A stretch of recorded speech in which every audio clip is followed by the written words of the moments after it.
Ladies and gentlemen, One there. you are now listening to Rewind That Radio. Rewind That Radio. You were listening to Rewind That Radio. You were listening to Rewind That Radio. For the jump. You were listening to Rewind That Radio. You were listening to Rewind That Radio. You were listening to Rewind That Radio. Yes, sir. Boy. Here he is. Tuesday night, like always, the Chibbity Chop Up with the crew. Johnny. Matty Ice. Sicky Nicks. Rah. That's right. Like last week, we do got to apologize. Matty Ice did get frozen. He's on special assignment right now. Not sure if we can talk about it yet, but we're all very proud of him. Yes. Out there saving the young hearts and minds of America. One at a time. That's all you can One do. at a time. Out there doing God's work. Drinking my yin yangs. I guess you guys aren't doing that anymore. Oh, That's drinking green tea. I'm in, guy. I'm in. What is this? Voodoo Ranger. What's that about? That is an Imperial IPA, sir. Oh, That's a heavy hitter right there. Yeah, it's been one of them days. I got to get up to teach in the morning, but you know what? This is fun with my friends. I guess that's all we do is just, stream fun with my friends. But hey, that's all I want to do. So, fuck off. Shots fired. Shots fired. Pew, pew, pew. Laser guns. So, Matt, you had the week off. What did you do? The week off from the show, you got some clubs? I was gonna say, yeah. You went clubbing? Yeah, I went out. I tried fooling myself and it didn't work. I went out, got myself a new driver, new 3-wood, and I upgraded my wedges. I figure that's enough. I'll upgrade the iron set next year. So I go out, pick them up, take the ring, bring them home. I'm looking at the bag and I'm looking at a brand new driver, brand new 3-wood, brand new wedges. Sure enough, the next morning I go out and buy a whole new brand new set of irons as well. So bag. I couldn't convince myself to wait an extra year. So I went out. The hotel I'm staying at has a golf course and a driving range. Literally right next door. So I will be out there tomorrow giving the full bag a proper test. So it's outside. It's outside though. It's like a straight up outside one.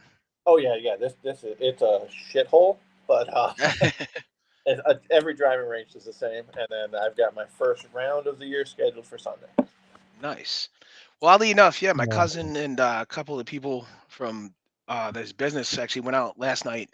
They were taking out himself, one of his business partners, to something called the Bunker around here, and it's like an indoor bar, private room. It's one in Clifton Park. There's one in Guilderland, and it's like an indoor bar with like the huge, indoor driving range thing. Like, so if you're in the sand, the Bunker, everything actually, reflects off your club and stuff. I guess it's pretty sick. I'm not much of a golfer, so I didn't go. But yeah, this guy said it was fun as hell. So I didn't know if it was like one of those indoor things, because that seems more my style, when you can just order beers, have them brought to you, and eat some apps, and then be like, all right, go hit this 8 right here. So is it a indoor driving range or is it a simulator? Yeah. No, it's like a giant, almost like a. I can send the link to you guys. It's almost like an indoor movie theater, and you're hitting the ball right off of a simulator into the giant simulator thing, but it actually reflects off everything. So they played Pebble Beach to the but again, it was just like, hey, here's this couches in there, here's this round of beers, it's your turn, and go do the damn thing, cigars, the whole 9. I mean, it'd be something that we would probably like to do, right. But understanding that Matt's going to kick the living shit out of us, because I am terrible at golf. I question the accuracy of the simulators. I would think the same. The last time I used one, I birdied the first 3 holes on Pebble Beach. There you go. Haven't realized. Are you sure you're not? You should apply for the tour. Yeah, you sure you're not just that good? Send that in on your resume. Like, hey, I did this indoor thing here. I'm basically Tiger Woods. I beat the shit out of these 2 jackasses. They had to use my clubs and all. When Matty came down, we did Top Golf. You ever heard of Top Golf? Yeah, it's almost like it's got to be like close to the same thing, but it's not like you're not actually hitting the balls. Like you are hitting the balls, but you're hitting them in like a movie video. Yeah, Top Golf is like, it looks like giant dartboards. Basically, you're hitting the balls in a field into they look like dartboards, and you actually can play darts. Yeah, that's Like, where like the that's what's his name? Henry Ruggens. That's where the Oakland Raiders wide receiver was coming from in Vegas, where he got shit faced and killed a person.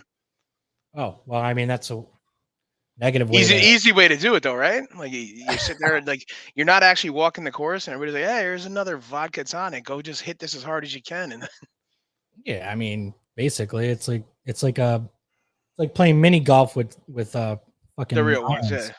So it was fun though, because at least if you can't hit the ball far, there's things that are like the targets are close, so you can if you can kind of get a little chip shot in, you'd be all right.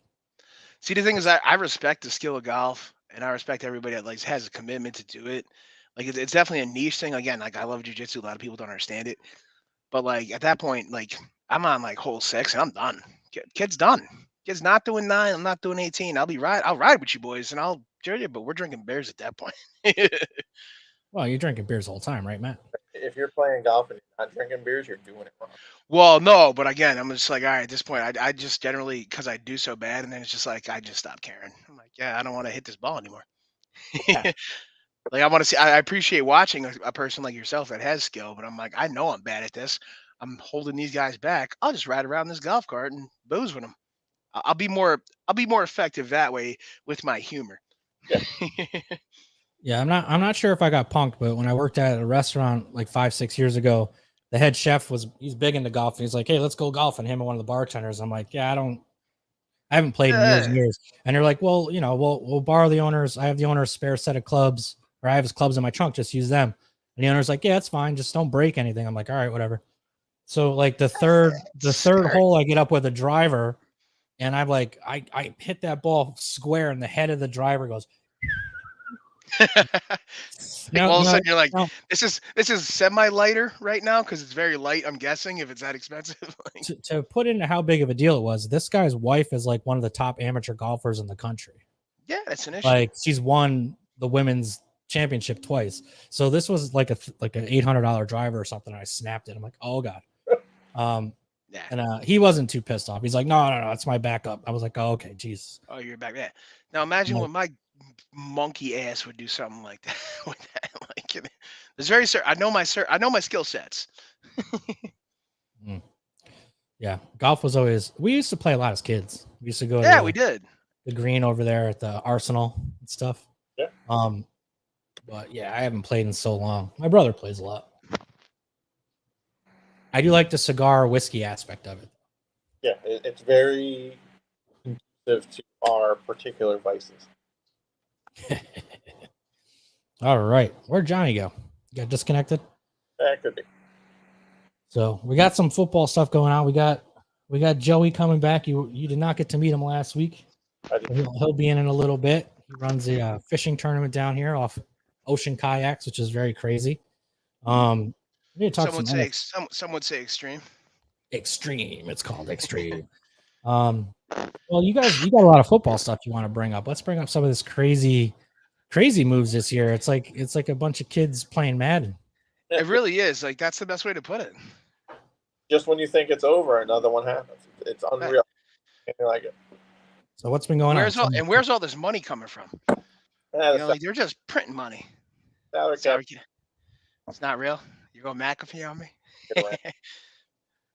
All right. So what are some of the big things that happened this week that are like so unbelievable? Well, I mean, if we want to roll with Deshaun Watson first, I mean, Sure. Well, here's the thing. Like, I don't know if you're familiar with the whole thing, Nick. Like, Nope. He was a starting quarterback for the Texans. Decided that the organization was so toxic, and they were getting rid of some of his star players. Obviously, J.J. Watt left. One of the best wide receivers. They just kind of traded without him. They traded his running back, and he's like, I don't want to play here anymore. Oh, so as that was happening, 22 different female accused him of sexual assault. Oh, jeez. Yeah, it's an issue. However, going on 7-8 months now, it finally went to the grand jury. Grand jury decided, nah, there's not enough evidence. We're not indicting. Literally within 3 days, he got the biggest contract, most guaranteed money in NFL history. Really? 5 years, $230 million, I believe, with $220 guaranteed. Now that's hard to do in the NFL, is to get that amount of money guaranteed. And it was with the Browns. He's going to the Browns. So yeah, I was expecting that reaction. Now keep in mind, there's still the personal conduct policy in the NFL. Don't have to be charged to be suspended. So, Right. all these cases are now in civil court. So he could still there could be a suspension dropping at any point now. The really gross part about this contract is they made it in such a way that the signing bonus is pretty much paying for his entire first year. His base salary for year one is $1 million. So if he gets suspended, the money he loses is off of that $1 million. So if he misses 6 games, it's prorated across that $1 million. He's only going to end up losing $260,000 or whatever the max is up to.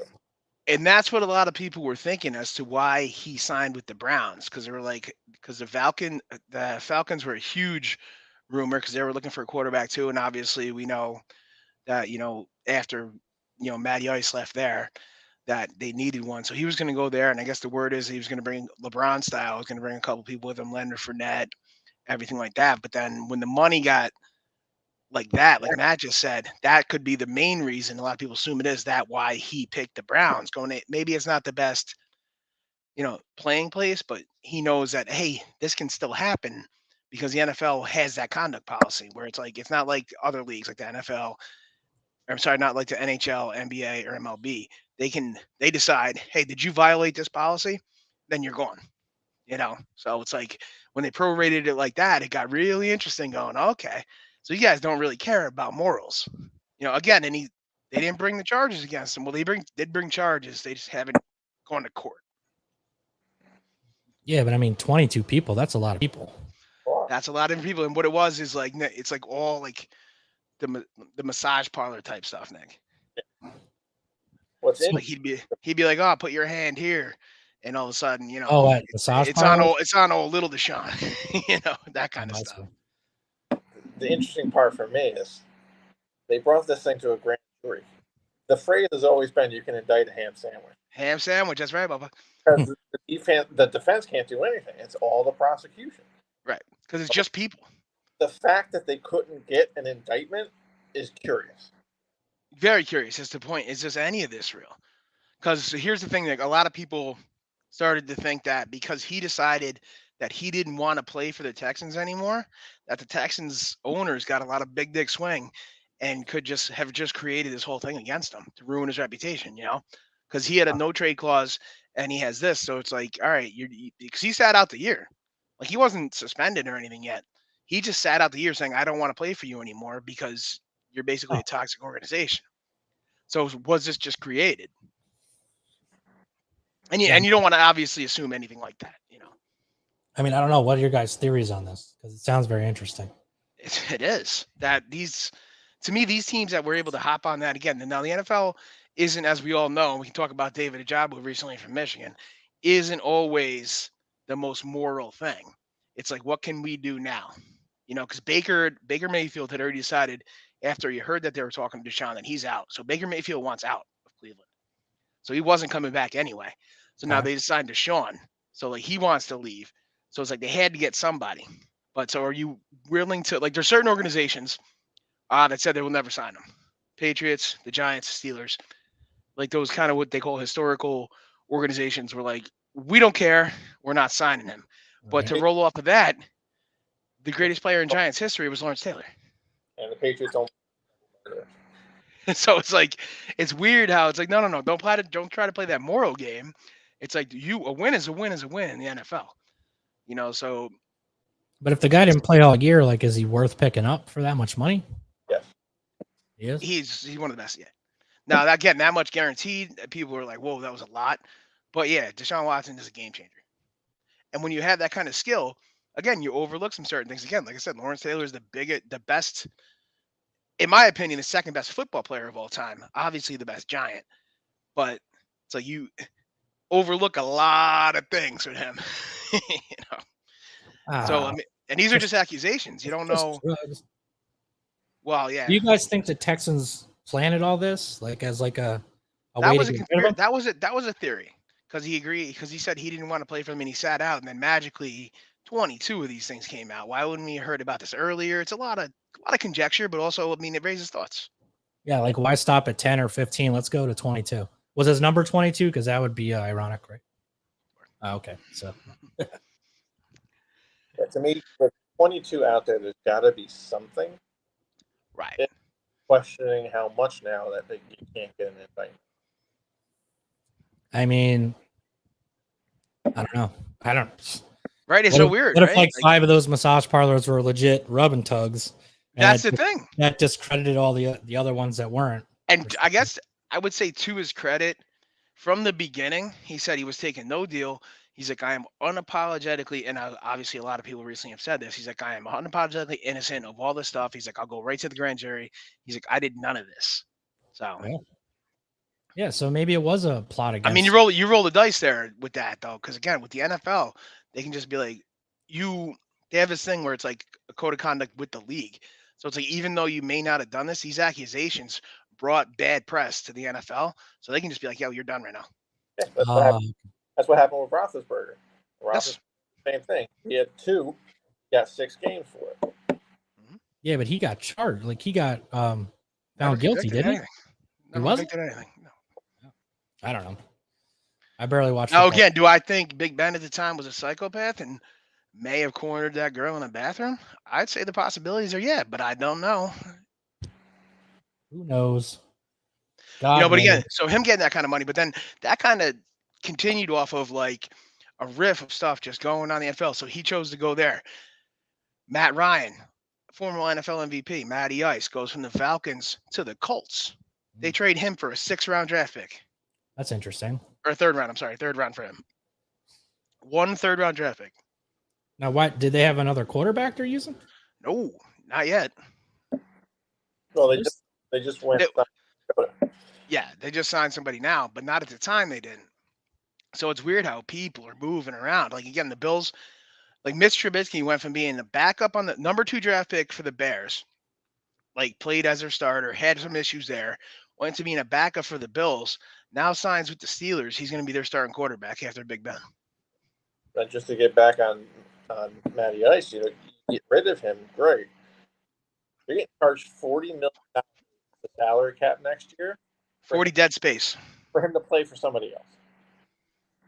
What does that mean? They can't use 40 million of it? Correct. Basically, you went from 208 million to 168 million. So even though Matty Ice is now playing for the Colts, you still have, in this deal, you're still paying for that. Same thing that happened to the Giants a couple years ago when they traded Odell after signing him to a 7-year, $93 million. To get him out of town, they basically paid for him to play for the Browns. So that's kind of what the Falcons are doing. They're paying for him to play for the Colts. It's designed as a penalty so that you don't go and selling, free agents coming in saying we're going to give you this much money over this period of time. Then 2 years, just cut bait and send them out. See, like the NFLPA is a very big thing with the NFL. Like their player association is pretty big.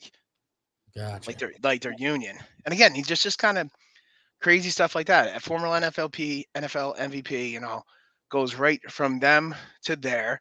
Deshaun, right to the Browns. Mitch Trubisky, all of a sudden, he's a goddamn starter for this. And then obviously, here's a weird one here, Jameis Winston. Right? I didn't even know he still played.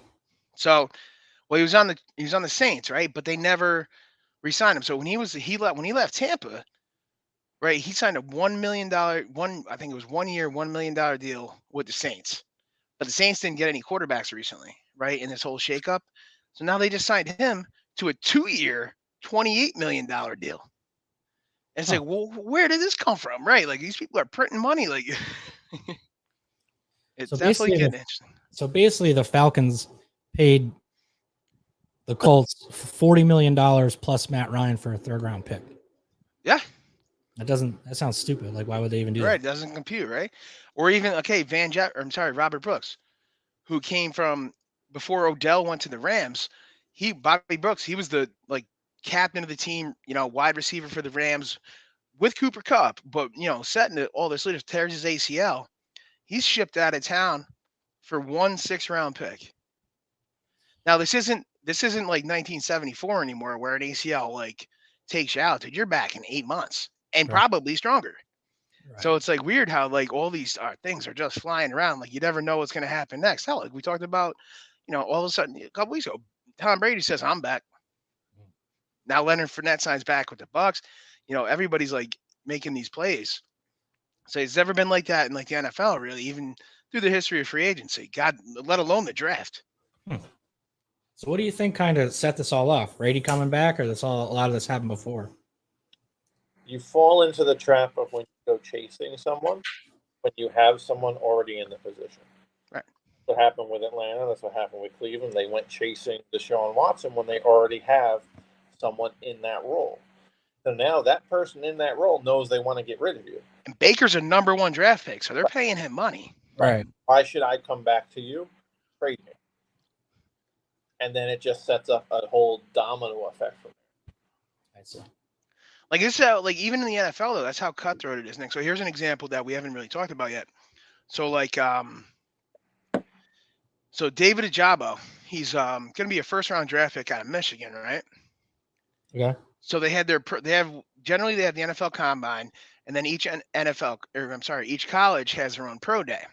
Mhm. So this past weekend, end of last week, Michigan had their pro day where, all their players that are potentially going into NFL can come and, the scouts can look at them. So non-contact drill, he's just running a drill. This guy plants and tears his Achilles. Oh. Yeah, pop, gone, right? So what happens, right? You expect like a whole thing. Nah, they pick up the ball, move 15 yards down the field, and just start the drill again. He's laying back there. Oh, they don't even give a shit. Don't care. And that's the way the NFL is sometimes. It's like we have to move forward with or without you. So it's like, yeah, did this guy's dreams just get killed? Possibly. That's an Achilles. That's not an ACL. Yeah, But that's bad. move this drill 50 down. Now, again, medical attention did come from him, but no coaches, nobody else ran out there. It was just, all right, move this 15 yards downfield. Oh, yeah, it's soulless, huh? It really is. It's a business. Gladiators, baby. Oh, you got your hand cut off? Bye. It's a business is what it is, dude. And people forget that. Like when it comes down to like these contract negotiations, everybody wanting to get guaranteed money. It's a business. You got to get that guaranteed money, or else you're, like you said, you can just something like that happens. See ya, bye. Yeah, that's got to be like one of the worst things, man. Like you spend your whole life basically. Well, think about all this close. The other players on the field going, oh shit, they don't give a fuck about him. Do they care about me? It's like, nah, probably not, dude. Nope. Like on a recent podcast, AJ Hawk was talking about one where like he heard a dude like literally during practice, like the linebacker filled the middle, the fullback met him, they both jacked their necks up. The one guy is literally getting bodyboarded onto like an ambulance that drove like, and they were just like, nope, 20 yards downfield, we got to finish this run drill. And it's just like, what the hell, man? Like that's real shit. Yeah, man, that's So in these negotiations, you got to get what you can when you can. So it's like, what team loyalty at that point, Yeah, I mean, they shouldn't have team loyalty because they don't have loyalty to you. I think there's very few players that teams do have loyalty to. I think Brady would have been one. Well, it all goes back to that, right? Like, or something along those lines. When like people were like, "Oh, Brady never said goodbye to the Bucks." It's like, yeah, dude, but if he shredded his ACL, I mean, a lot of fans would care about him, but not everyone. It was just like, all right, bye. Yeah, I want to hear Matt's take on that because I remember, I don't know, a couple weeks ago when Brady might have mentioned that he might be retiring. The Patriots fans were all, and we talked about it. They were all like up in arms because he didn't say thanks to the Pats. Yeah. But now what are they saying? As a Patriots fan, I haven't seen a whole lot, honestly. Personally, I'm a fan of football first and foremost. So to see this guy who clearly isn't done yet come back, it's going to be great for the game. I think what really set it in for him was going to that soccer game and just sitting in the stands. Right. Yeah, he realized he wasn't ready to give it up.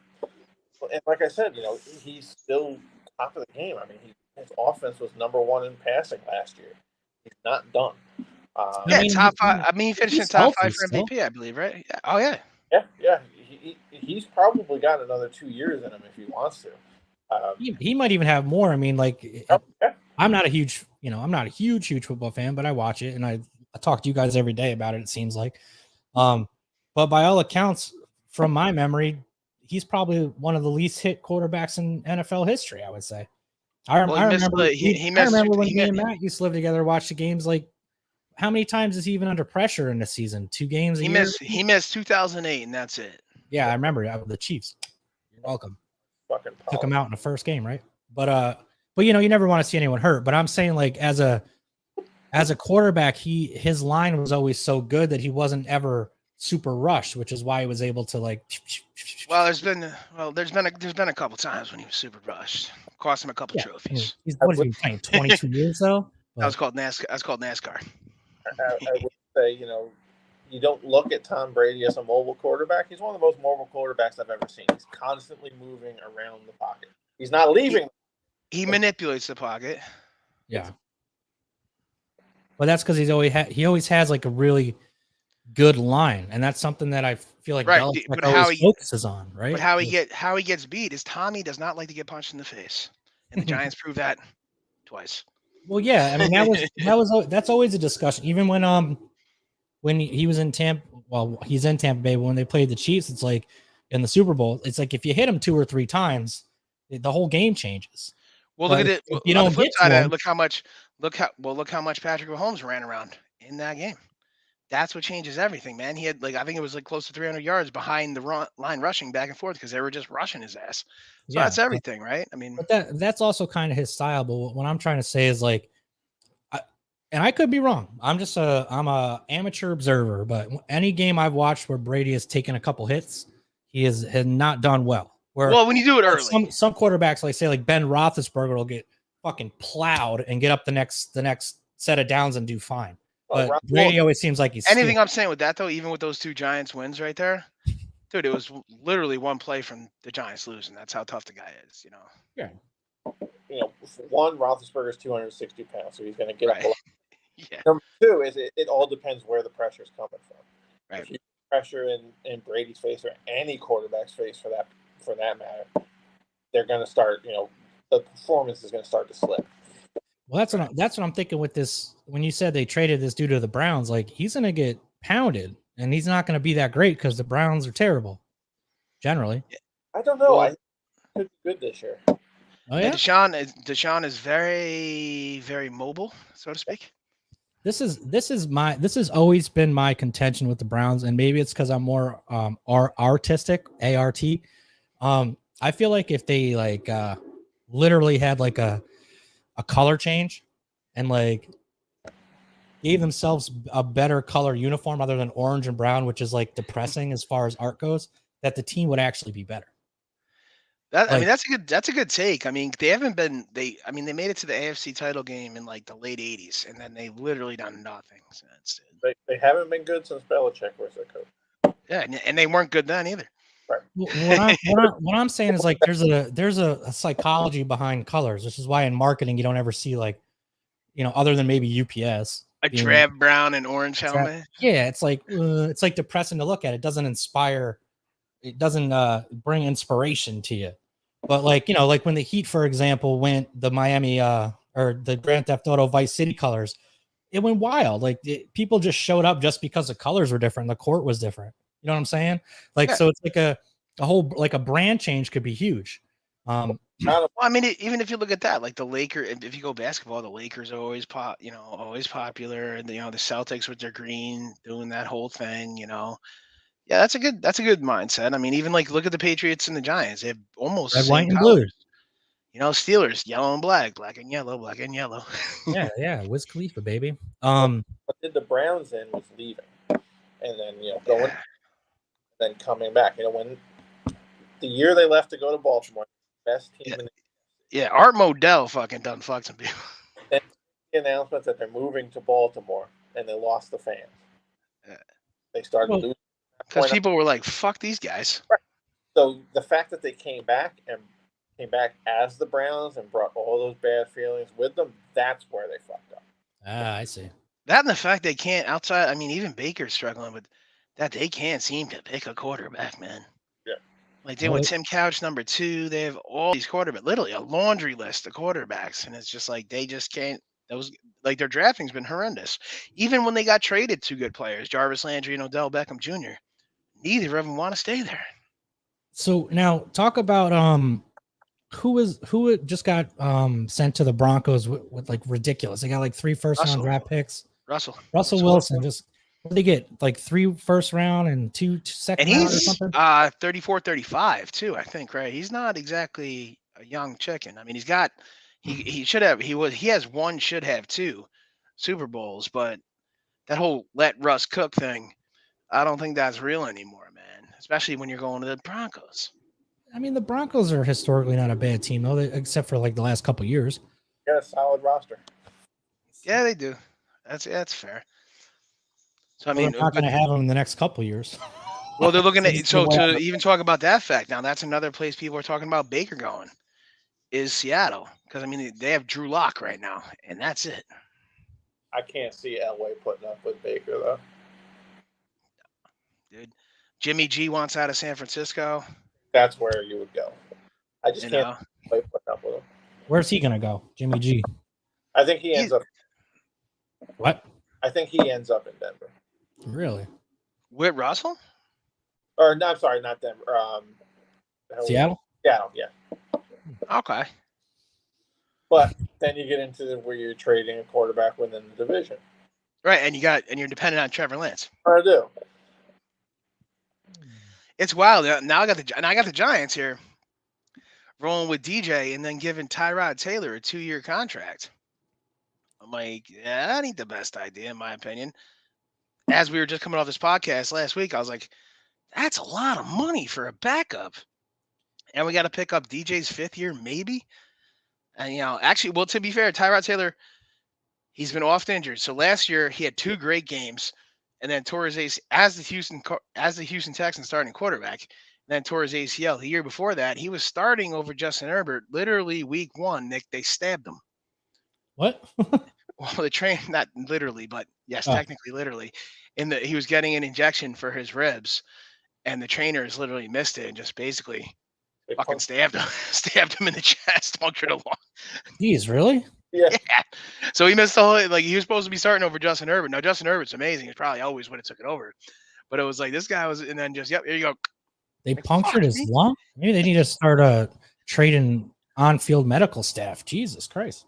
Yeah. And he was just getting it into the cartilage so he could play. Yeah. And they just went poof. And as part of the NFL, you cannot sue the team doctor. Yep. Literally, that's written there, dude. So they have no responsibility in case they do something wrong. That's why it's such it's a great league. It's my favorite, but it's also a fucked league, man. That's crazy. They take no responsibility on their end. The CTE shit, all that stuff. Because their whole thing is nobody's holding a gun to your head to play, which is true. Modern day slavery. That's what people keep saying. Why? They're getting paid millions to do it. Nobody's making them do it. You're not a slave. I know, but you have other options in life. You have other options in life. Now, is the NFL fucking amazing? Hell yeah. So that's why a lot of people will cut off their fucking finger, Ronnie Lott style, to keep playing. Who was the dude that blew his hands off? JPP. Yeah, and he has now more Super Bowl rings playing for the Bucs. Like literally, that's one of the most famous stories is Ronnie Lott in the NFC title game in 1987. Like he's obviously considered one of the best, if not the best, safeties ever. Hung up his finger on a helmet, and they were like, "All right." I thought you were gonna say he hung it up on like a necklace and wore it around. No, right here. No, so his pinky finger, right? So they're like, "Listen," so they're like, "You're gonna miss the rest of the playoffs if we do this surgery, dude." So they cut the top of it off. I probably would have done the same thing, dude. Like, he said, "Fuck it, cut it off. I don't care." But that's where it's at, But a lot of people won't do that, obviously, because that's a little bit of psychotic thinking. But that's where they're at in the NFL. There's a reason these guys made it to the NFL too. Is all right, they can deal with pain. Trust me, dude. If I was in that same position, I would have told him to cut off on the field and give me an iron, and I would have cauterized that shit. I believe that, because there's a reason these guys made it that far. Because it ain't that they're afraid of pain. It's not that they're used to that kind of stuff. JP but again, hand off. He keeps playing. Keeps playing, right? just doesn't have anywhere to put him now. Right? He's just got this fucking club, and he's fucking. I think he had actually 2 sacks in that Super Bowl. Took down old Patty Mahomes himself. Yeah, man, he's tough to catch. So he took that. So he took down 2 of the greatest quarterbacks. Yeah, man. We lose Matty. No, I told him to reload because his audio keeps cutting. So Yeah. Okay. But yeah, man, Joey's finishing up. He's gonna be on a little bit. He wants to talk Raiders, which of course is gonna make me vomit. But That's cool. I'll let you and Matt being the intelligent NFL people here, can go ham on him. And Well, he's got to be a little worried about this Raiders now with all this movement. He can't be just as confident. He was spinning around in a goddamn chair last week, so confident about these Raiders, and throwing the booze up and just like woohoo. And it's like, all right, man, you better relax now, man. The Raiders ain't done dick in 20 years. well, I'll wait till he's on. And I'll rip into his Yeah. his fan style, the way he fans. Nah, I mean, it's always just fun talking about stuff like this, and especially since all this movement right now. Hell, I don't even know if Derek Carr is going to be the quarterback of the Raiders. No, didn't they? Well, we'll talk about it when he gets on, because there's a lot to Yeah. talk about, because they just got a new quarterback too, didn't they? And they just draft or pick someone up. The Raiders? Or they just picked someone big up. I don't know. Listen. Oh no, yeah, no, they got Devontae. Yeah. Okay. So we'll talk about that in a minute. Well, before Joey gets here, because we didn't get to do it last week because Matt wasn't here. Let's talk about one of our favorites, one of the GOATs here, the man that we lost last week. I know you guys have some stuff to say about it. The Scott Hall, our man Reza Ramon. Yeah, Matty, I don't know if you caught the beginning last week. I had Nick play Wolfpack as we were rolling. Oh, good. Yeah, I mean, I'm gonna play his original theme because of course. Even as a kid, that was always like when you had entrance music on the video games. His was always the one I chose. I mean, Matt could vouch for that. I think. Yeah, with the air. Yeah, because that was always my favorite. And that I feel like the Razor's Edge was always the hardest move to do on each other because it required so much strength. There it is.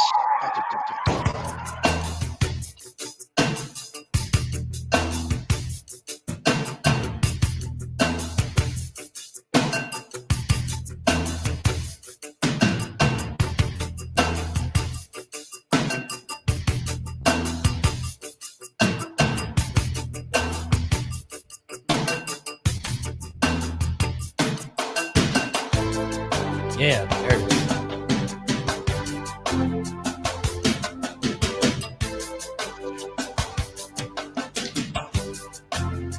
All right, we'll get that out of here before we get sued. Hold on, I muted you guys. So why don't you guys talk about like maybe one of your favorite matches or a memory or something you have of Scott Hall? He was always one of my favorites, even before the NWO stuff, the Razor Ramon era. Yeah. So yeah, well, Matt, you weren't here last week. Why don't you kick it off here? I know you have like a photographic memory of this stuff. So. Well, I mean, I think it's easy to start with WrestleMania 10. You don't have the TLC matches and all that stuff that we've had, in the Attitude Era without having that ladder match to begin with. Scott Hall, it's amazing. He's bigger than you think he is. I think that's a factor of when he came up in the business, everyone was giants, but right. is Hulk Hogan size, 6'7". Or is it? Do you think it's more because he's? Go ahead. At times. Say again? Like he was always next to like Kevin Nash at times. Yeah, that has a lot to do with it too. But I mean, he's a very solid in-ring technician. Obviously, his personal demons got in the way towards the tail end of his career. The fact that WCW made that a storyline is disgusting. Since you played the music, something that's always stuck out with me, until you get to that middle part, it's actually very close to Stone Cold Steve Austin's theme. If you were one and then the other, the beat is very similar. It's something that's always stuck out for me. Let's see. Let's just see, because we know you don't have a music lyric set. We do, Let's see something. Oh, entrance. Let's see what we got. Might be right. It could just. I think Stone Cold's is just sped up version, isn't it? Say it's Kinda. alright. You I don't That's remember. not Stone Cold. got to play those ads. Yeah, that's his new one. It's like in retirement. He's going a little soft. Hey, I hope he plays that at WrestleMania. Like Undertaker coming out to Johnny Cash. Yeah. Get out of town. Well, actually, he said some stuff. Yeah, I guess so. Well, I mean, if it wouldn't that even be close to like Mankind's music? Oh, That sure. car crash. The car Mm. crash at the beginning, and then that slow. Yeah. Well, I mean, the same guy did all the music. Right. Yeah. I mean, it's the same beat. Uh, Yeah, you're absolutely right, Matt. There's a lot of that, though. I mean, Oh yeah. So Yeah. like I said, it's Jim Johnson doing all of them. So you're bound to repeat at some point. If it works for one guy, it works for another. yeah, they're probably like, because, Stone Cold went from, he had 3 different characters in like the first 3 months or something. So McMahon was probably like, he needs a new entrance theme real quick. And probably, he's like, all right. well, the thing with So Cold is, dude, I remember him from literally WCW before any of that, dude. The Hollywood Blondes were like my favorite team, bro. It was him and Sting. Him and Pillman. That's right. Stunning Steve and Flying Brian. Yeah, and they had the stun gun was his finisher. No, I mean, I think all of us could say like for like Razor Ramon, like that those vignettes you would get in the beginning when we were like 10, and then we get like the WW. He was on the corner. The cover. I still remember this. I think it was like 92, 93. He was on the cover, that glossy magazine, dude. Like it was so good, like to like that story, and you read it. It was like 4 pages, and how he's from Miami and this whole stuff. And again, the stuff with the 1, 2, 3 kid in the early stages of Raw, like and again, just backflip beats him. Never supposed to do that. Obviously, Matty just said the 95 or the WrestleMania 10, dude. I mean, he had a great match with Brett at Royal Rumble. I want to say 94, 95, where it was like, again, it was just one of those ones back in the day when it was just like, this is random, but it was like WWF title against Intercontinental title, and it was great. It was great. It was a great match because both of them, because like you said, Matt, like Scott Hall, as big as he wasn't, Kevin Nash, where there's like 3 moves. Like he was actually an athlete, he was in the Razor's Edge, the Outsider's Edge, whatever you want to call it, is such an iconic move because it's like, dude, you're gonna drop on your head, bro. That sucks. Like, and again, like I do have to say, like Matt said, like the way it was exploited with his demons and stuff was terrible. But so tell me about that. Coming back though, with Jake the Snake, getting to the, doing the whole rehab, with Jake the Snake and through DD, that one right there. That was such a great match, dude. Like, if you guys could watch that, that is such a great match. Like, as wrestling fans that we are, the technicality of it is amazing. The way Razor pulls it off. And it was like a mid-card match for the WWF title, just because they were trying to promote bigger talent at the time. But, like, the way Brett and, Razor pulled this off is just insane. Yeah, I mean, going back to what you were saying about how big he was, I watched by accident. I know him and Sean had obviously the first ladder. I don't know if it was the first ladder match, but No, the most iconic one was Brett and Sean. Okay, well, let me finish. One of the most iconic ladder matches, but I accidentally watched the second one, and that's the one where I was texting you guys like, "Yo, Sean just got suplexed outside the ring, and his leg hit the guardrail." And I saw it, and I'm like, "Oh my god!" And like, it made sense that I don't know if they had planned for him to go for the knee the whole match because Sean was wearing extra big knee pads on purpose, I think. But the way he hit that, I was like, "Oh man, that's got to hurt." And then, when he took this one, Sean took this one bump off the ladder where his leg got caught in the ladder, and when it fell, it could have snapped his leg realistically. You could totally tell he didn't mean to fall that way. And that's why I was like, oh God, this is like hard to watch. Like my stomach, when I was a kid, dude, I'm all about it. I'm like, yeah, throw him through the table. But now it's like I watch even those fail videos and like I'm like, ugh. And so like I watch some of this wrestling now, and Matt was saying in the text, like, yeah, these guys nowadays will bump through anything, which is true. And like even if I watch like AEW or something, like I have to turn my head half the time because these guys are doing like the craziest shit, even crazier than ECW back in the day. But that second ladder match, I was watching, and when Razor came out, like I haven't, to be honest, watched a Razor Ramon wrestling match in probably 15, 20 years. And I'm looking at him like, Jesus Christ, he is huge. Like Shawn Michaels is up to his nose, maybe. You know what I mean? And he's like 6'4", I think. Like Razor? Sean and No. Sean. No. Sean and Brett are like 6'3", 6'4". They're not. I mean, that's huge to us. I don't That's think they're like. that big. Are they? Yeah, I think so. I think they're under. I think they're 6 or under 6. Let me see. I think 6'3". They're billed at 6'3", 234. I think. that's build as. Yeah, Yeah, build bro. as. 6'1". Shawn Michaels 6'1". Yeah, and he looked like tiny.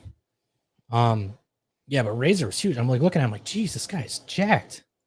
I guess it didn't really register when we were kids because they were all big like that to us, but now it's like, man, I've met dudes that are 6'4" that big, and it's like, sorry, buddy. Yeah.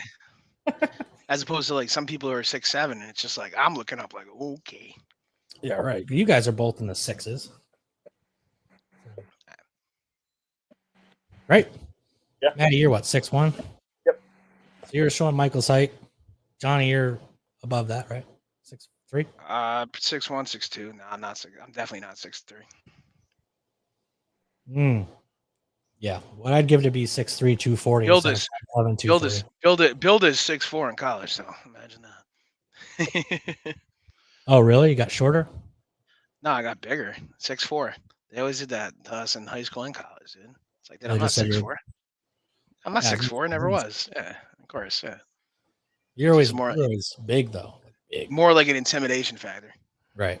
Like, this guy's not 6'4". Alka-Seltzer. When you run into like a motherfucker that is 6'4", and you're like, all right, that guy's really 6'4". I was out like a year ago, and I was at the local bar here. I like to get the chicken wings at, shoot some darts, and then I was wearing a 5'11" training shirt. And this biker was there with his wife. They're really cool, really cool. And he's like, I was like, dude, how tall are you? Because he's a big guy.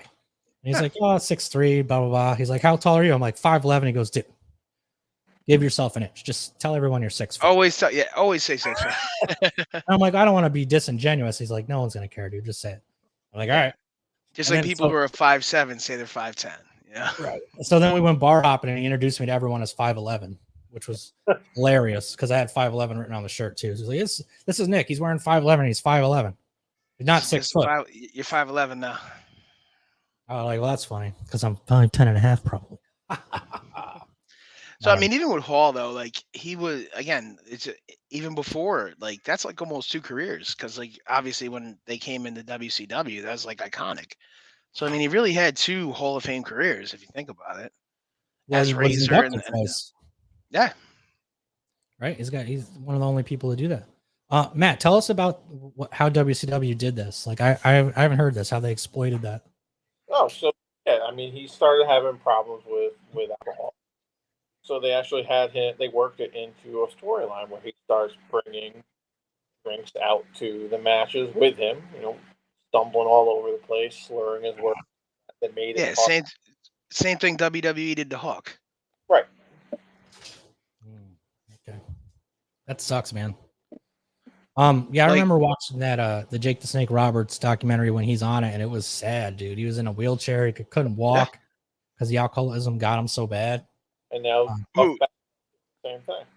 Yeah, and he's off of crack. He's off all of that, dude. You know that. I mean, they all thank DDP for that. You know, and I didn't know. That's an interesting fact about DDP too. Like he never won his he didn't start professional wrestling until he was 36, dude.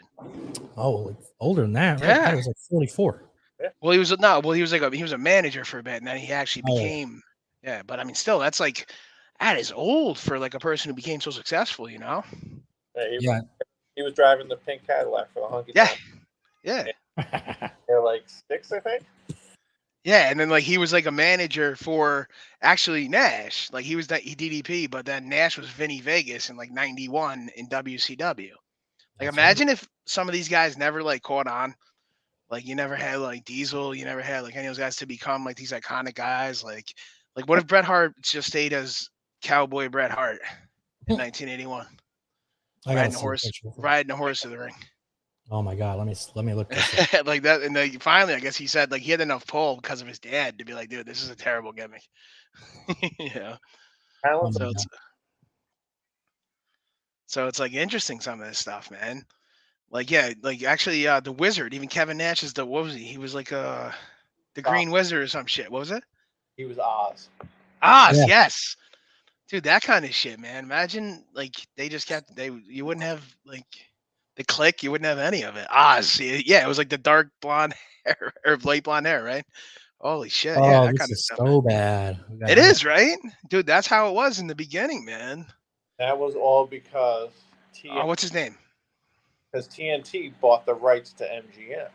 And they hired the one guy, right? That was coming up with terrible ideas. Right, so they got the rights to the Wizard of Oz. So in order Oh, what is to promote that, they were told they need to do a character involving the Wizard of Oz. Dude, there's one guy. I just recently was looking at this last week, actually, because of all the Scott Hall stuff. It was the producer or the guy who I think he was a matchmaker, the producer, and they brought him in from having no wrestling background. And that's why actually Flair left WCW in the early '90s. He created a team and wanted to put the belts on them, and their their name was the Hunchbacks, and they couldn't be pinned because they had hunchbacks. Google that shit. That's real. Flair, Ric Flair left because Yeah. Oh, they want him to like become like a gladiator, right? Make him a gladiator. And like shave his head, right? Yeah. Like yeah, the hunchbacks, and they couldn't be pinned, Nick. That was their gimmick. That's so dumb. Yeah, no shit. But it was the early '90s, man, and this guy had no background in wrestling, so he was just coming up with these crazy fucking ideas. Oh my god! Hold on a second. Look at this. Imagine that. This is Kevin Nash's Oz. Yeah, it's Nash right there. Yeah, I was watching something the other day where it showed like his like 7 or 8 gimmicks before he was NWO, and they were all bad. I mean, look at Kane. You know, he had 6 before he found the one that works. Isaac Yankem? Yep. TDS. I remember that one. And he would come in and like, yeah, he was like Jerry Lawler's like Dennis, right? Yeah. Came up as the Unabomb through Lawler. Wow. Holy shit, yeah. So corny, but that's when we all thought it was like real for real. So I was like, right, like the mid-80s. We liked it. It was all fun and games. All fun and games until you're wearing a green Oz thing. But yeah, to get back to what you were saying about, tough to watch now based on, all the stuff they're doing. If you can't watch it back in '97, a ladder match back then, don't even bother now. They're doing thumbtacks, all sorts of crazy stuff now. And, it really goes down to, it really is all about the technique, because you can do all that stuff and be fine. And then 2 weeks ago, Big E takes a belly-to-belly suplex and guy dumps him on his head and breaks his neck. Who that happened to? That's Big E. Yeah, Big E recently. You didn't see that, Nick? Yeah, he's moving again, though, right? Yeah, just a couple weeks ago. C1, C4, I think, fractured. Oof. Yep, just he, out on the floor for no reason. He didn't get a good base behind him. Went to throw him back and pretty much just dumped him straight on his head. Ugh. Well, they're kind of comparing that kind of stuff to like Seth Rollins is getting notorious for doing that. Like he took out Sting for a while. Well, there was a thing like Undertaker had said recently, and like some AEW people, Joey Janela, are giving him shit for it. He said that almost kind of what we were just talking about. Like he said, coming up, like these guys were actually tough, like doing the whole like the road and everything like that. But then also their characters were built. You know what I mean? Like you had these moves, but you're not trying to do a spot every night. And he compared it to Brock. He's like, all right, like why did Brock become so successful? It's like because outside of that one time he tried that stupid, 5 shooting star press, that he's not going to do this. He's like, what is he going to do? This guy's going to come in, brawl you, manhandle you, and then you're going to get the thing too. It's like now all these guys don't care about growing their character. It's about outdoing themselves for the spot every night. And maybe that's where wrestling is right now.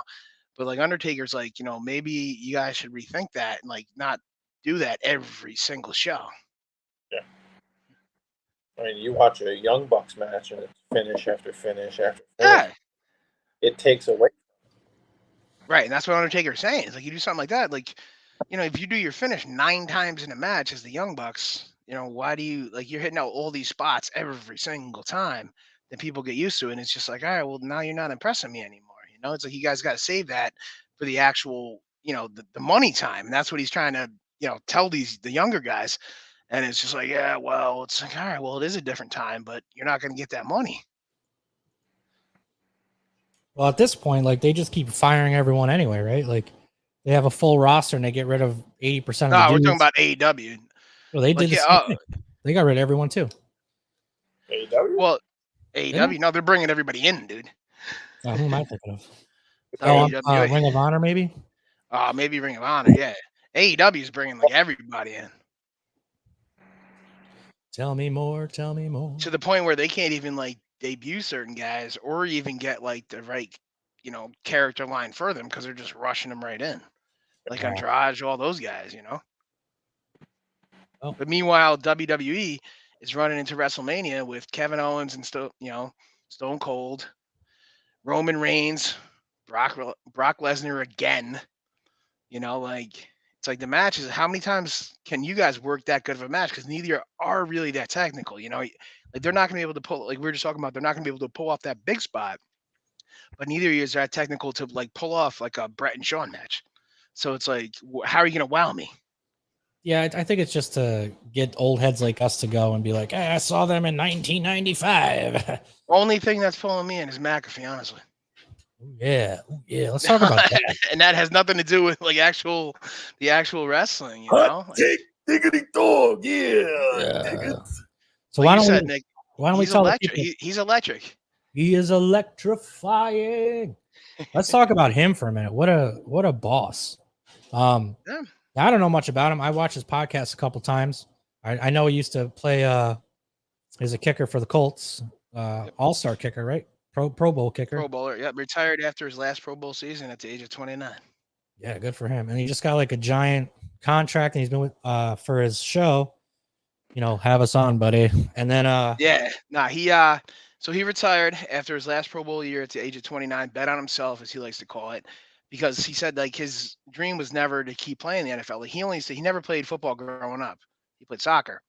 So then he didn't start playing football until his senior year of high school, got a scholarship to West Virginia. He ended up winning the punt, pass, and kick competition. Played at West Virginia, got drafted, as a punter by the Colts, ended up, playing on the Colts with Peyton Manning. The whole thing, became a captain there. And obviously we saw, you've seen his highlights on saying he's got this electricity about him. Everybody likes him. He can talk to anybody. And then started wanting to get into the entertainment business, got with Barstool, did a little contract there. But they're saying that because he's based in Indiana where his whole team was. So like he kind of phased out of the Barstool, which is based in New York, only because they were talking about certain things with the podcast, like, revenue sharing stuff. And he's trying to learn it and trying to do that. So they phased off of that, started his own shit, invested his own money. And within 4 years now is obviously he just got with FanDuel, got a $150 million contract. And flies every Friday to be the host of SmackDown. So like he gets a private jet, flies to wherever they are. Like they're going to be in the Barclays Center this Friday, flies there, flies back, brings his team with him. Like he bet on himself, bet on his whole team. Like he pays them, and they produce content. They do a show every day, a 4-hour show every day with content. And again, like now Vince he's been doing it so much, dedicated himself. Vince is going to have him do a match at WrestleMania. It's amazing. I thought he's very inspirational, as you said, Nick. Yeah, how do you feel about that, Matt? I don't know how much you follow him, but I just think it's like one of the guys making it, kind of, because he's just like a kid like us that he's just some dude, man. Yeah, I've been following him probably just as long as Johnny has. Yeah. It's been awesome watching him come up. Every now and then, I'm working on something. Yeah. Something big is going to follow because guy, he's electric. I mean, you called him an electric factory the one time, Matt, and that was a great way to put it. Electric factory, like. Yeah, I can see how he can rub some people the wrong way. Yeah. Type of personality, but if you get, just some random sports fan or anything like that, you sit them down in front of watching that show, after a half an hour, they'll be hooked. The guy and his whole team is great. His whole team, right? And they're all his friends, basically from high school, outside of like 2 dudes that he came up with. He trusts them. Like they do this whole thing, and they have a squad, man. And it's like as Matt was just saying, like when they're coming into the FanDuel deal, coming towards this, when it was announced December 17th, like they had been saying it for months, and they've been one of his best friends, Evan Fox, who does like the camera work there, was recorded the whole time. Each goddamn, discussion, each this. And he's like, I'm not giving up control of my show. He's like, we'll be partners. We'll do this. And then he, like Matt just said, he said, hey, we got something big. He's like, I'm telling you boys, we got some. I mean, to have AJ Hawk there every day, like AJ Hawk doesn't have to do that. He made like $50 million. Right. So, it's like a Now he plays. Does AJ Hawk still play professionally, or who do he play for? The Pats? Packers. Packers. Okay. And then the Bengals for 1 year. He's the all-time leading tackler in Packers history, Super Bowl champion, COVID survivor, Ryder Cup champion, national champion. Yeah, AJ Hawk. He'll stay the leading tackler in Green Bay because as soon as they start to like somebody, they trade him. Well, talking about Green Bay. A-Rod's is back, son. I'm so out of tune. When I was making notes last week, I wrote down Brett Favre. You did. But they brought back Rodgers. But then traded away his best friend. Yeah, but what do you guys think? Because I feel like everyone that likes football or posts about football, or I overhear in conversations and I'm out places, just like hates the guy. It's like, dude, he hasn't done shit in like years. And now he's a 3-time MVP. He's a back-to-back MVP. What do you mean he hasn't done shit? But he hasn't won anything in years, and they're investing another 4 years. He hasn't won a Super Bowl in 10 years. But yeah, he's in the NFC title game the past 3 years. He's a 3-time back-to-back MVP. Not a lot of people can say that. So you think it was a good thing to sign him for another 4? In my opinion, yeah. I like Aaron Rodgers. I think a lot of people don't like his attitude because he already, because he's on McAfee every week and he talks honestly. He says, you know what? He doesn't play the game like everybody else does. He's like, yo, if you don't like him, you don't have to. He doesn't care. And I like that I'd like to keep that with myself too. It's like, I'm not going to please everybody. And just because his job is being the NFL quarterback doesn't mean he has to do that. Like, he owes y'all nothing, So it's like weird how there's people feel like he owes, and he's honest about that. He says he loves Green Bay and he says he loves the fans. But like when you start talking shit like about his personal life, it's like he doesn't owe you any of that information. He doesn't have to tell you that. Taking that hard stance, Johnny. I like it. Matt, what do you think about that? You think it's a good idea to keep him? Oh, absolutely. He's a great quarterback. I think, he's polarizing. You either or you hate him. There's no in between.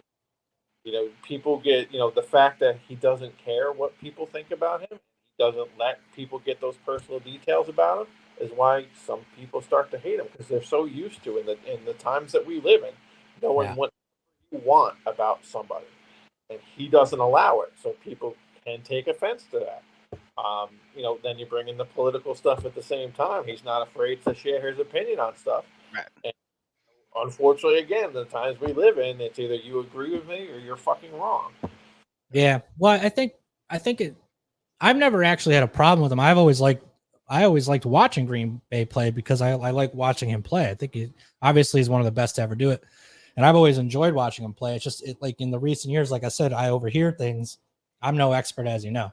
So I just regurgitate what I hear. So that's what people have been saying. It's like a waste of money, but they should go for someone else. But if you guys both say it's a good idea, I agree with you. Well, you generally don't hear bad things about Aaron Rodgers from his teammates. Recently, Greg Jennings mentioned something about him, and Aaron Rodgers had no problem going back. He's like, "What are you talking about, man? All right, you want to say, yeah?" And that's the problem. Like, his teammates love the guy, and that's all that generally matters. Like, that guy right there is loved, and like what people didn't like about him is that he followed every protocol for COVID, and when they said that somehow other people around him got it and he didn't, he was like, well, how does this make sense then? He's like, this is all I'm asking. I have to do this every day, right? And these guys don't. But these guys who are vaccinated went in and got it.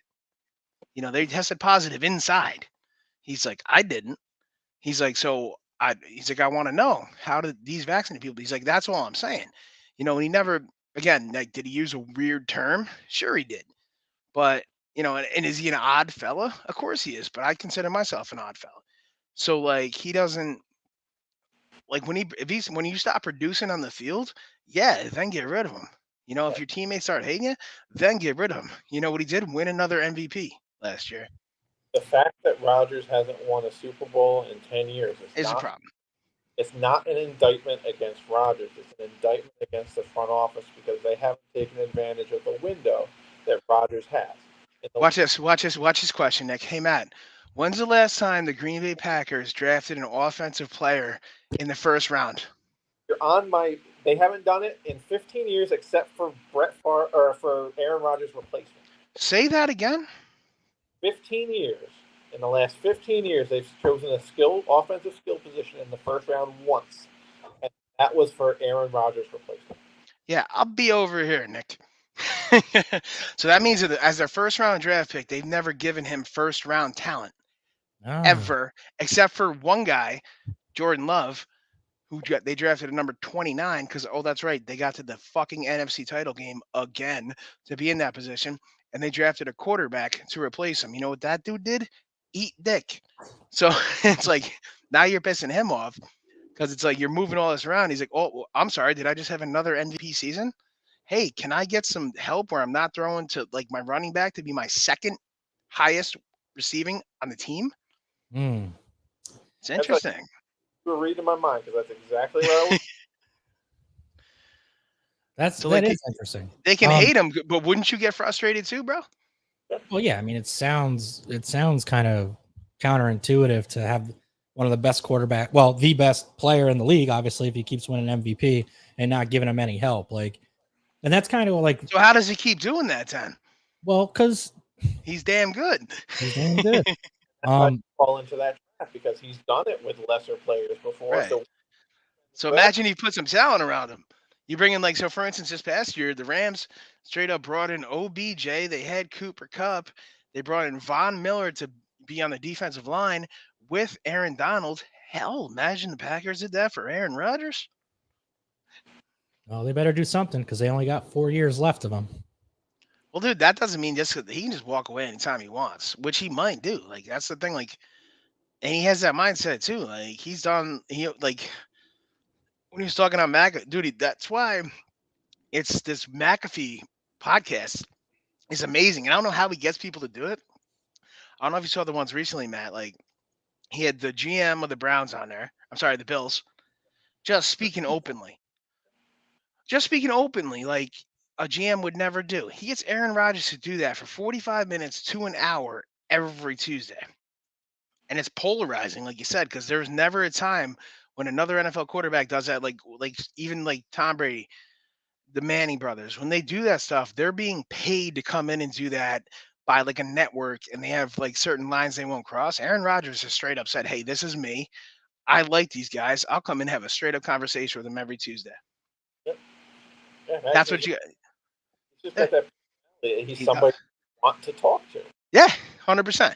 And I always say that about myself. I was like, I never ask people telling me these things. I never ask stuff. People just tell me stuff. I don't ask for it. I mean, I like that. I like when people, professionals like that, open themselves up to a live format like a McAfee show or these long form podcasts. I think it does help you get context, but of course, people always, they take the snippets and they comment on the snippets. So it's well, that's exactly what McAfee says. He's like, now he's being quoted in the Wall Street Journal and shit, asking this, but it's the context of his show is dude, literally it starts with, we don't know shit about fuck. We're just some people talking right now. Yeah. And that's what happens. We're literally Boston Connor wears a sports dude shirt. It's this is what we're talking about. We're not claiming to be doctors, but you know what? These guys we give an open forum to anybody. Right. Hey man, I'm all for it. Okay. One more NFL thing. Because you guys made fun of me last week. Now, who is this receiver that the Chiefs just got from the Steelers? Juju. Now, Matt said there was an issue. He's a dancing fool. Yeah, he's going to be dancing with Jackson Mahomes. Just like Jackson. He's a dancing idiot. Two of them, all they care about is TikTok. He's gotten in trouble before because he goes onto the field and starts doing his stupid fucking dance. Same thing as Mahomes' brother. Yeah. But Mahomes' brother isn't a wide receiver. No, but the fucker's on the field, in the locker room, he's everywhere. What do you think it's a good pickup for the team, though? No. Skill-wise, I think he's not a person like Aaron Rodgers, where everybody put it this way: if he was that good, the Steelers would have never got rid of him. The only time Juju's been good is when he had Antonio Brown on the other side, and now he's got Well, Tyreek, he's got a couple people, Yeah. Compare them. Antonio but Brown, totally different types of receivers. All right. and the thing is, the locker room's got to be strong if you're going to have a guy like that around. You know, I think the locker room's pretty strong. Reed runs a tight ship a little bit. Put up with Tia. Put up with you. All right. But allows dumbass's brother and his fiance, now wife, on the fucking field and in the locker room. That should never happen. Did you guys see that meme about him? Like, he said he was moving to LA, and everyone's like, "Yeah, you should go to Crenshaw." Yeah, I said and that. wear your Did I say that's it? Yeah, yeah. They love red down there. They love the red. Well, because he was a dude. I don't know what is with this guy. Like, yeah, like I guess I don't understand the generation, maybe, but like he was putting up shit on like whatever the hell it is. I don't even have TikTok or whatever the fuck it is that the media ruined his life because, dude, fucking Patrick Mahomes didn't invite him to his bachelor party. He's like, yeah, you stay out and fucking away from Vegas. Well, it's problematic, bro. He was in his wedding, right. obviously with Travis Kelce and stuff. It's your brother, but it's like, dude, I don't need your nonsense videotape and shit. Like, you know. Yeah. Well, you don't want to get caught with your pants down, literally, if you're doing something in Vegas you shouldn't be. I will say, like, I went to LA a couple years ago. I went to all the comedy clubs, and when I was taking an Uber to the airport, the Uber driver's like, "Well, I know a shortcut. It'll shave 20 minutes off." I'm like, "Yeah, whatever." So I'm like on the phone, I'm bullshitting.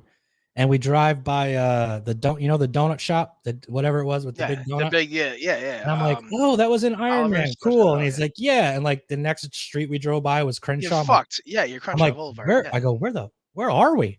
He's like, oh, we're in South Central. I'm like, oh my god. I go, is this safe? I didn't say it out loud. I'm no pussy, but I was like, okay. Yeah, that's I took it all in. It seemed fine. We're on the main road or whatever. But I mean, it was really cool. Out there a couple times. Like, I thought it was kind of cool because, like, you know, growing up on the East Coast, all we heard about, we grew up in the East Coast, West Coast rap battle days, and now I'm driving through like the streets where it almost seemed like in that video, just like, watching Boys in the Hood, or like Live and Die in LA, where Tupac's on the corner selling oranges, and I'm like, oh shit, I'm here, I made it, and it was kind of a good dessert because I was only there for like 3 or 4 days, but I was staying right down. My friends live in Flower City, which is like Tent City's like right next to it, where all the homeless are. And then so you go from Tent City to the Flower District, and then it's downtown. Where, like, is it the Staples Center? I don't know. Yeah, Staples Center's down there. Yeah. Well, I was walking around the Staples Center, and I went into what was it? Yard House? What's it called? The beer place. So I was sitting in Yard House having lunch, and I went to see they had one of those. It was right when they first came out, the 4D theaters, like the rumble seats, and they shoot the mist in your face and all that bullshit. Oh, okay. So I went and saw that. I think it was 22 Blocks with Chadwick Boseman. So I was like, I'll check out this theater. So I was walking around downtown. They had like a little festival going on, and I'm sitting in Yard House, and literally across the bar, I see this dude, really tall black guy, and a little short white dude. And I'm looking, I'm like, that looks like Warren G. And I'm like casually, and at like 1 o'clock in the afternoon, I'm like, that's interesting. Sure as shit, he walks right by me. My man's like 6'4". Yeah. I looked at him, I go, yo, 213. And he really? I was like 213. And I put my fist up, and he fist bumped me and went to the bathroom. I'm like, oh my god. Warren G, dude, it's so weird how, again, I say weird, but like as big as a city it is, you'll see people down there. Like when you're there, if you get there like enough and a couple times, like walking around, dude, I walk by fucking Barry Bonds. Oh yeah. Now he was with his security and stuff, and I'm like, that's fucking Barry Bonds. He's like, I'm like, oh yeah, they just walk around there, and it's just so weird. It was just like, I was like, what the fuck? I was like, this is such a mind fuck, but that's where they live, you know? Well, I went the first night I was there, I went to the Comedy Store, and I don't know if Matt, you've ever been out there, but like the Comedy Store and the Improv and everything, what they do, and I'm sure you guys know this, but like anybody, I went to a couple times, like Rogan showed up when I was there, like people just show up. Right, but like I don't think maybe our 5 listeners don't know this. Like when they do a comedy show on like a Tuesday or Wednesday, it's like an hour and a half, and then like they give everyone 10-15 minutes maybe, and it's like 6 people that have Netflix specials. So it's like you see like D'Elia, Rogan, Whitney Cummings. I saw and you'll see, and it's just they're almost like it's testing shit, like he said, so to Oh, speak. yeah, It's yeah. not their Well, that's special, but they're like, yeah, they're just up there, and then they're just like, yeah, they're like right there, and it's just like, holy fuck, yeah, man. that's their open mics. And like you're standing outside and you see people like I saw some of the kids from the newer Star Wars, the Rogue One, and they're all like this tall, like the little Hobbit guys. And Dude, I was so surprised about how small crazy. some people are. Now I'm a So big little. person, so I was So just little. like, oh my Lance, I was like, this guy's like 5'8".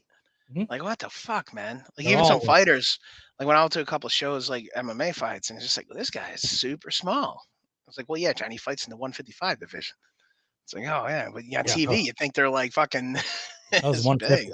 I wasn't even 155 when I graduated high school. Yeah, it's like these guys are super small. It took Or me you like or you expect them to be 23. bigger than they are. Like Pat, when Pat lived out there, like these Hollywood condos, like he was like his company paid for. Like it's like, oh shit, is that Rico Rodriguez right there? It's like, yeah, damn, I thought he was like 6'6", and Pat's like, no, he's not 6'6". I was like, all Yeah, right, it's I guess pretty he's funny. not. And like the kind of the other side of the coin of that is when you see like NFL players, because obviously Oh man, I smoke cigars, so I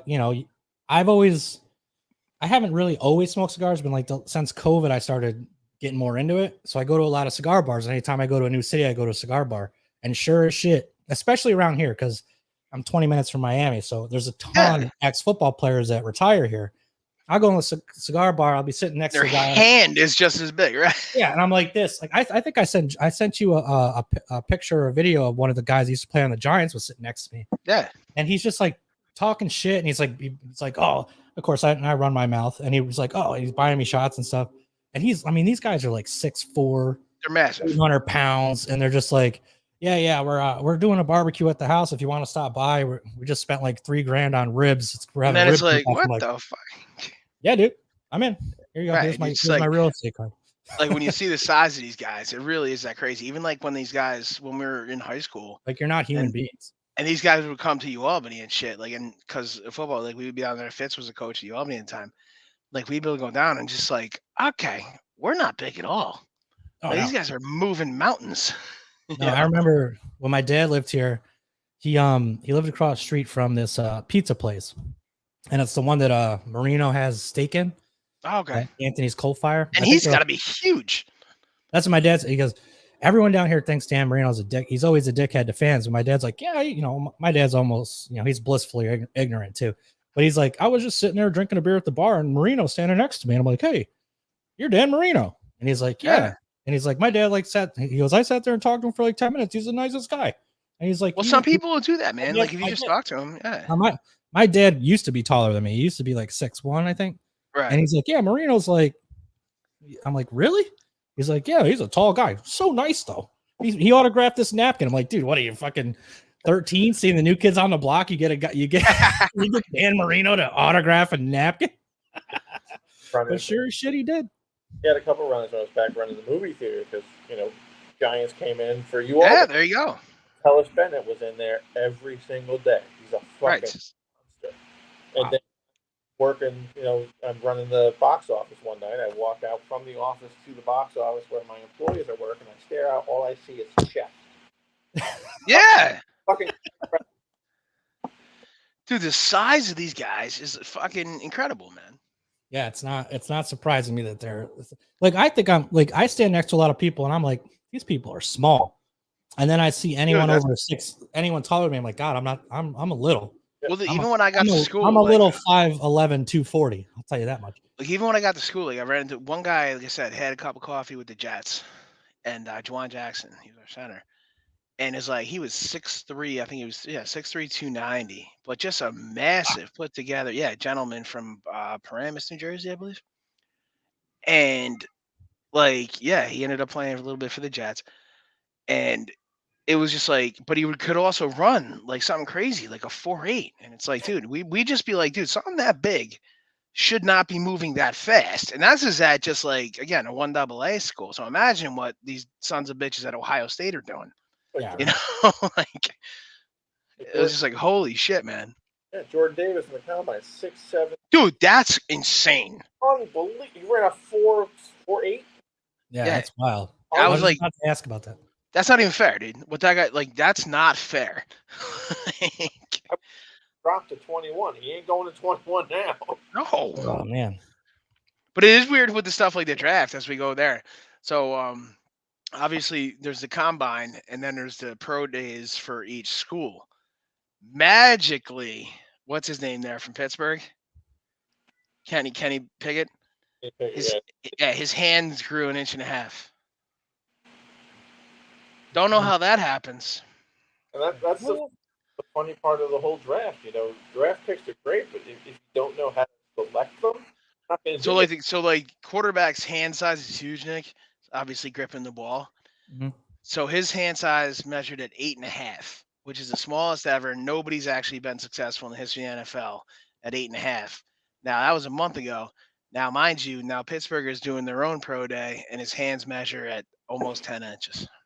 So are you suggesting he like hung weights off his fingers like every day? No, I'm suggesting this them could out? be it's an OJ thing, or it's like, okay, everybody's pro day 40 is faster at your own school. Oh, okay. Yeah. Like, All right. but again, Because the school want to see those early draft picks so that they can, you know, as they're recruiting kids, they can say, "Hey, we just had 3 people taken in the first round." right. Yeah. So boom, get them out of here, and then right now that's the thing right there. Like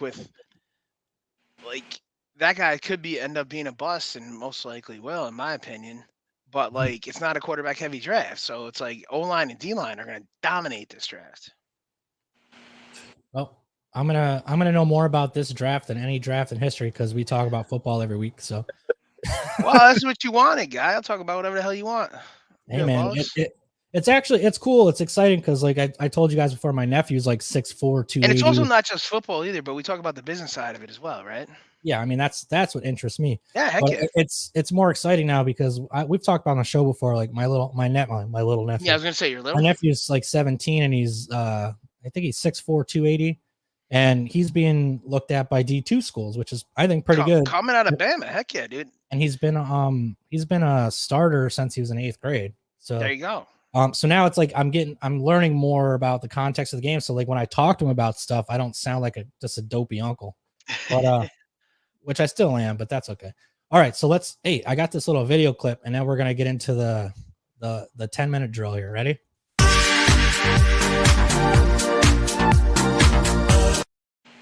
So, a new segment I just made up, the Let's Rewind That. Let's do it again.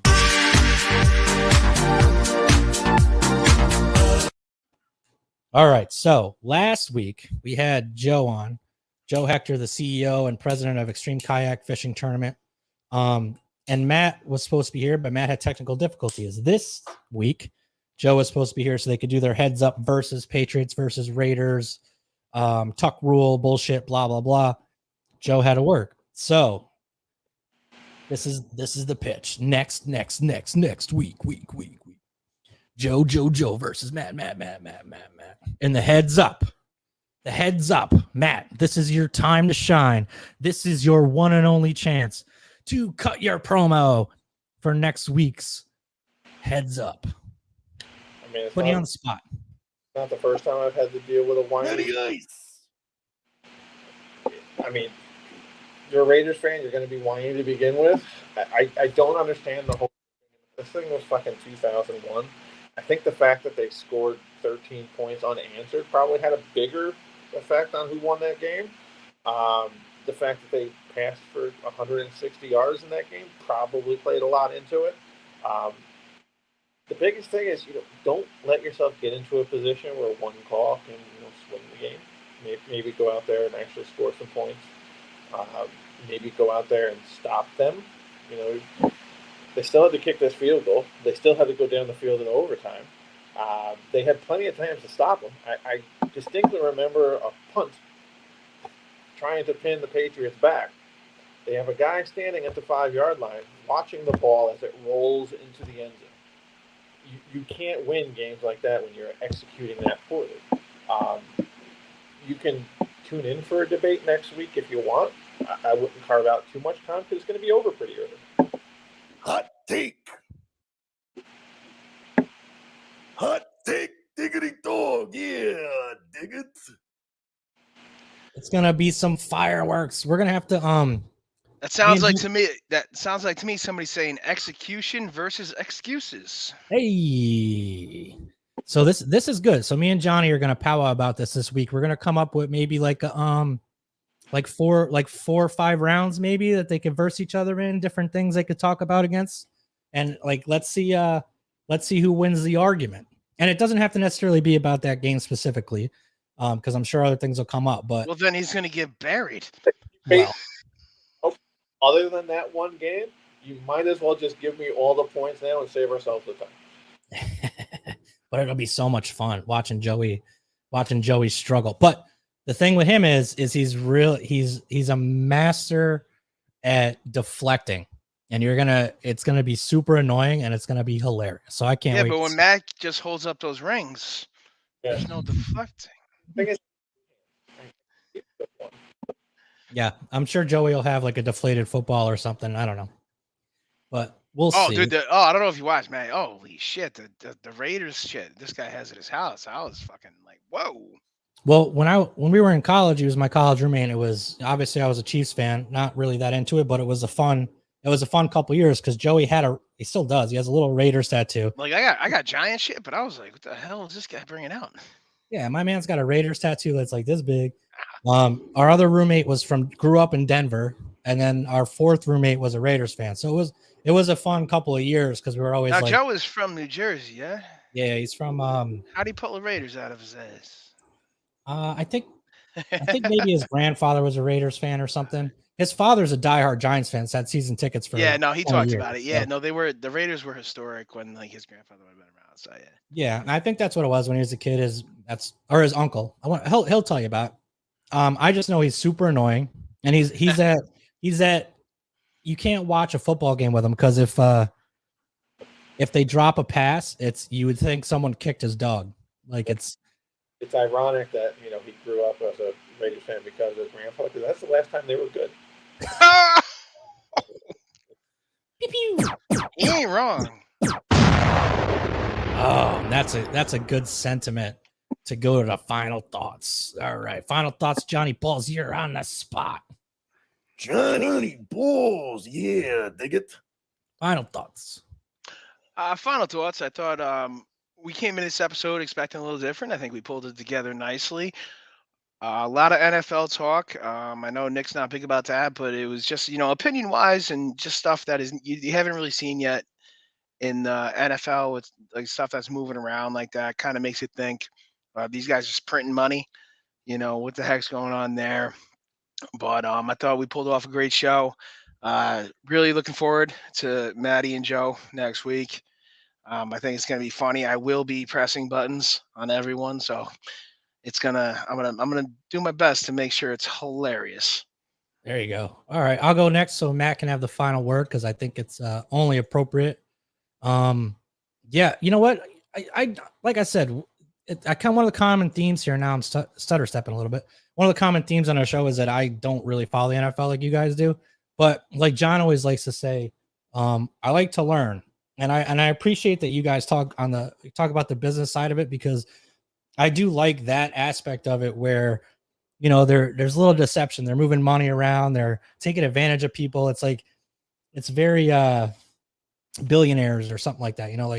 One of those shows where it's like you see the 100% in the back, and it's like, oh, these guys are such cocksuckers taking advantage of these athletes because that's their dream. And it's kind of like when you watch people, if you watch any of these shows with new rappers on it, where they get like these terrible deals, like 360 deals and stuff, where they just sign their life away and they actually don't make any money, but they just want to get on.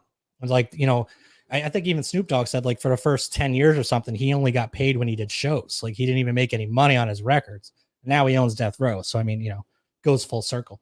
But yeah, I don't mind it. I don't mind that we're turning into like almost a football show because it's fun. Like it's nice to have me as like someone that doesn't really know anything. So I can ask a question and learn, and people that maybe are not up on it like you guys are get a little more context to it.